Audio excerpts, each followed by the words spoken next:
Hello guys! Ngayon naman ay magluluto tayo ng pakbet. Pakbet na kulang man ang sahog pero galing lahat dun sa aming pananim. Ayan nga, tinutulungan ako ngayon ni Pretzy Kate.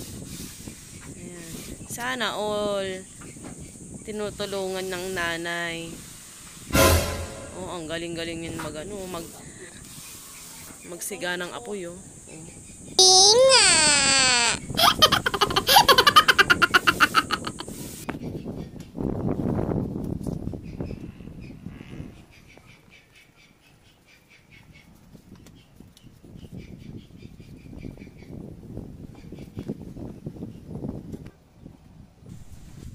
Ayan, mag-uumpisa na rin tayong mag-gisa.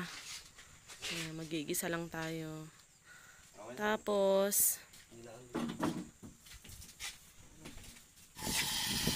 mamaya, ayan, yung pansahog namin, sardinas.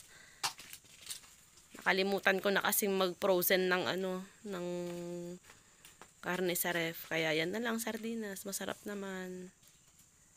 Instant ulam. Ayan, yung kamote.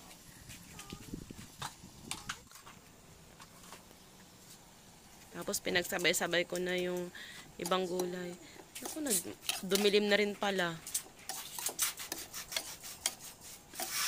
Hanggang maluto na yan. Hanggang lumambot lahat yung gulay.